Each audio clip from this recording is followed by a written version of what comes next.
नमस्कार, मी सर्वांचं स्वागत करतो हवामान अपडेट या आपल्या युट्यूब चॅनलवरती. मी नेताय जाधव. आपण पाहणार आहोत 21 जुलै रोजीचा संपूर्ण महाराष्ट्र राज्याचा हवामानाचा अंदाज. 21 जुलैला याचबरोबर आज रात्री ते उद्या रात्रीपर्यंत राज्यातील जो पश्चिम बाजू असेल त्या ठिकाणी, याचबरोबर कोकणाचा काही भाग असेल त्या ठिकाणी मुसळधार व काही ठिकाणी अतिमुसळधार पावसाची दाट शक्यता आहे.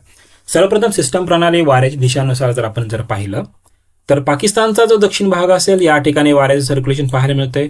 याचबरोबर ओडिसाचा जो उत्तर भाग असेल या ठिकाणी एक वाऱ्याचं सर्क्युलेशन पाहायला मिळत आहे. तसेच जे मान्सूनची अक्षय रेषा जी आहे ती पंजाब पासून दिल्ली असेल, उत्तर प्रदेशचा दक्षिण भाग असेल, मध्य प्रदेश उत्तर भाग, छत्तीसगड पासून या कमी दाबाळ क्षेत्रापर्यंत विखुरलेल्या स्वरूपात पाहायला मिळते. याचबरोबर टर्फ रेषा जी आहे ती विदर्भापासून आंध्र प्रदेश तसेच उत्तर भाग असेल या भागापर्यंत विखुरलेली पाहायला मिळत आहे. याचबरोबर दुसरी एक ट्रफ रेषाची बनण्याची दाट शक्यता आहे. दक्षिण महाराष्ट्रापासून ते कर्नाटकापर्यंत लवकरच एक ट्रफ रेषा तयार होण्याची ही दाट शक्यता आहे.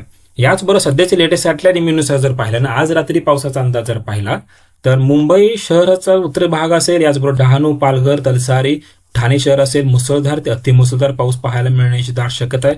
याचबरोबर रायगड असेल, पेण, अलिबाग, रोहा, माणगाव, म्हाळसा, तसेच पुण्याचं लोणावळा असेल, खंडाळा असेल, भोर असेल, जुन्नर असेल या ठिकाणी जोरदार ते मुसळधार स्वरूपाचा पाऊस आज रात्री पाहायला मिळेल. याचबरोबर पुण्याचा जो पश्चिम भाग, पूर्व बाजू असेल, हलक्या स्वरूपाचा पाऊस काही ठिकाणी पाहायला मिळेल. याचबरोबर रायगडचा, रत्नागिरीचा संपूर्ण जिल्हा आणि पश्चिम बाजू असेल, पूर्व बाजू असेल, घाटमाथ्यावरचा असेल, सातारा घाटमाथा, सांगली घाटमाथा, कोल्हापूर घाटमाथा या भागामध्येही हलक्या मध्यम स्वरूपाचा पाऊस, मान्सूनचा पाऊस हा आपल्याला पाहायला मिळत आहे. याचबरोबर आज रात्री सिंधुदुर्गचा एक दुसऱ्या स्वरूपात पाऊस पाहायला मिळेल. दक्षिण गोवा, उत्तर गोवा मुसळधार स्वरूपाचा पाऊस पाहायला मिळेल. याचबरोबर कोल्हापूरचा पूर्व भाग असेल, काही ठिकाणी ढगाळ वातावरण पाहायला मिळत आहे. तसेच सांगली जिल्ह्याचाही पूर्व भाग असेल, याच्यामध्ये जत असेल, कवटेमंकाळ, आटपाडी, तासगावमध्ये ढगाळ वातावरण, तुरळक स्वरूपात पाऊस पाहायला मिळण्याची दाट शक्यता. साताऱ्याचाही पूर्व भाग असेल, ढगाळ वातावरण, हलक्या स्वरूपात पाऊस पाहायला मिळतं. याच्या व्यतिरिक्त नाशिकचा पश्चिम भाग असेल, येवला, नांदवड, चांदगाव, पेठ असेल, सरगणा हलक्या स्वरूपात पाऊस पाहायला मिळण्याची दाट शक्यता आहे.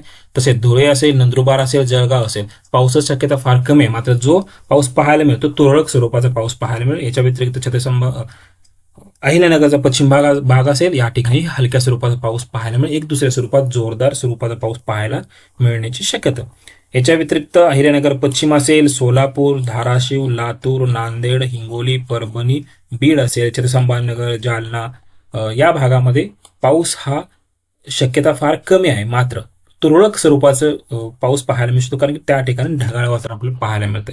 याच्या व्यतिरिक्त बुलढाणा असेल, अकोला, अमरावती, वाशिम या भागामध्ये पावसाची शक्यता फार कमी आहे. ढगाळ वातावरण त्या ठिकाणी काही अंशी पाहायला मिळत आहे. मात्र नागपूरचा मध्यवर्ती भाग असेल, याचबरोबर भंडारा, गोंदिया, गडचिरोली, चंद्रपूर या भागामध्ये आपल्याला हलक्या मध्यम स्वरूपाचा पाऊस पाहायला मिळण्याची दाट शक्यता. याचबरोबर आज रात्रीनंतर त्या ठिकाणी पावसामध्ये काही अंशी वाढ होण्याची दाट शक्यता. तसेच येणाऱ्या 24 तासात राज्याचा पावसाचा अंदाज जर पाहिला तर मुंबई शहर असेल, उपनगर असेल, पालघरचा दक्षिण भाग असेल, ठाणे संपूर्ण शहर असेल, अहिल्यानगरचा अकोले असेल, पुण्याचा लोणावळा, खंडाळा असेल, तसेच रायगड, माणगाव, पोलादपूर, मंडणगड, दापोलीपर्यंत हा जो पट्टा असेल या ठिकाणी वेगवान वारा असणार आहे. वाऱ्याचा वेग ताशी कदाचित 50 किलोमीटर प्रति तास एवढा राहू शकतो आणि एक दुसऱ्या स्वरूपात अति मुसळधार स्वरूपात पाऊस पाहायला मिळणार आहे. याच्यात रोहा, अलिबाग, पेण, खालापूर या संपूर्ण विभागांचा समावेश आहे. मुंबई शहर असेल, उपनगर असेल, ठाणे, भिवंडी, कल्याण, पनवेल या भागामध्ये मुसळधार स्वरूपात पाऊस पाहायला मिळेल. पालघरचा उत्तर भाग जोरदार ते अतिजोरदार पाऊस पाहायला मिळेल. रत्नागिरी संपूर्ण जिल्हा असेल, याचबरोबर सिंधुदुर्ग संपूर्ण जिल्हा या ठिकाणी मध्यम, काही ठिकाणी एक दुसऱ्या स्वरूपात जोरदार स्वरूपात पाऊस पाहायला मिळेल. पश्चिम महाराष्ट्रातील सातारा पश्चिम असेल, महाबळेश्वर, मेढा, कराड, पाटण, याचबरोबर सांगली जिल्ह्याचा शिराळा तालुका, कोल्हापूर जिल्ह्याचा गगनबावडा, आजरापर्यंत, चंदगड, शाहूवाडी या ठिकाणी ही वाऱ्याचा वेग असेल तो कदाचित 30 ते 40 किलोमीटर प्रति तास राहील आणि पाऊस हा मध्यम, काही ठिकाणी जोरदार स्वरूपात पाऊस पाहायला मिळण्याची शक्यता आहे. पुण्याचाही जो घाटमाथ्या भागामध्ये मुसळधार स्वरूपात पाऊस पाहायला मिळेल. याचबरोबर कोल्हापूर पूर्व भाग, हातकणंगले, शिरोळ, आजरा, गडिंग्लज, चंदगडचा काय भाग असेल, सांगली जिल्ह्याचा वाळवा, खानापूर, आटपाडी या भागापर्यंत हलक्या स्वरूपात पाऊस पाहायला मिळेल. अधूनमधून पाऊस पाहायला मिळू शकतो. जत, कवटेमंकाळ असेल या ठिकाणी पावसाची शक्यता फार कमी आहे. ढगाळ वातावरण पाहायला मिळेल. सोलापूरमध्येही ढगाळ वातावरण पाहायला मिळणार. एक दुसऱ्या स्वरूपात हलक्या स्वरूपाचं ढगांचं वातावरण व पाऊस पाहायला मिळू शकतो. सातारा जिल्ह्याचा मध्यवर्ती भाग आणि पुणे जिल्ह्याचा मध्यवर्ती भाग या भागामध्ये हलक्या मध्यम स्वरूपाचा पाऊस पाहायला मिळण्याची शक्यता आहे. तसेच अहिल्यानगर असेल, पुणे पूर्व, सातारा पूर्व, सोलापूर या भागामध्ये पावसाची शक्यता फार कमी आहे. ढगाळवातावरण राहण्याची दाट शक्यता आहे. तसेच मराठवाड्याचा विचार केला, मराठवाड्याचा बहुतांश संपूर्ण भाग असेल. याच्यामध्ये संभाजीनगर, जालना, परभणीचा दक्षिण भाग असेल, हिंगोली दक्षिण भाग, नांदेड, लातूर, धाराशिव या भागामध्येही ड्राय वेदर राहू शकतं. मात्र काही ठिकाणी ढगाळ वातावरण पाहायला मिळण्याची शक्यता आहे व पाऊस जर झाला तर अधूनमधून काही विभागापुरताच पाऊस मर्यादित या ठिकाणी पाहायला मिळण्याची शक्यता आहे. याचबरोबर खान्देचा संपूर्ण उत्तरेचा भाग असेल, याचबरोबर विदर्भाचा संपूर्ण उत्तरेचा भाग हा सगळा पट्टा, या भागामध्ये पावसाचं प्रमाण हे काही अंशी वाढण्याची ही दाट शक्यता आहे. येणाऱ्या 24 तासात जर पाहिलं तर भंडारा, गोंदिया, नागपूर, वर्धा, अमरावती या भागामध्ये एक दुसऱ्या स्वरूपात मुसळधार, काही ठिकाणी जोरदार स्वरूपात पाऊस होईल. गडचिरोली, चंद्रपूर, यवतमाळ, वाशिम या भागामध्ये हलक्या स्वरूपात पाऊस पाहायला मिळेल. बुलढाणा आणि अकोल्याचा काही भाग असेल ड्राय वेदर राहू शकतं व काही ठिकाणी फक्त ढगाळ वातावरण पाहायला मिळणार आहे. जळगाव, नंदुरबारचा उत्तर भाग हा पट्ट्यामध्येही हलक्या मध्यम स्वरूपात पाऊस राहील. तसेच नंदुरबार, अकोलबुवा, नवापूर, याचबरोबर नंदुरबार तालुका असेल, एक दुसऱ्या स्वरूपात जोरदार स्वरूपात पाऊस पाहायला मिळेल. धुळ्याचा साक्री असेल, नाशिकचा सटाणा असेल, कळवण असेल, याचबरोबर मालेगावचा काही भाग असेल, निफाड, इगतपुरी, पेठ, सरगणा हा पट्टा असेल. या ठिकाणी मध्यम स्वरूपाचा पाऊस आपल्याला येणाऱ्या 24 तासात पाहायला मिळेल.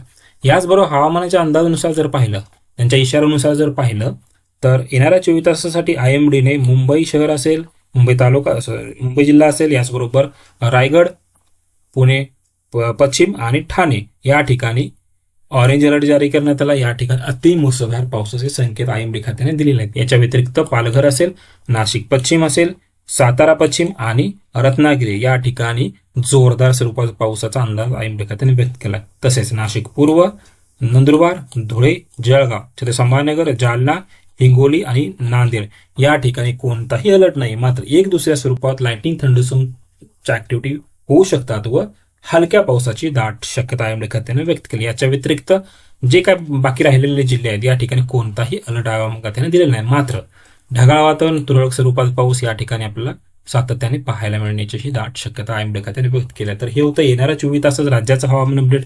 जर आता आपण हवामान अपडेट या युट्यूब चॅनल सबस्क्राईब जर केलं नसेल तर कृपया सबस्क्राईब करा, बेल आयकॉन करा. धन्यवाद.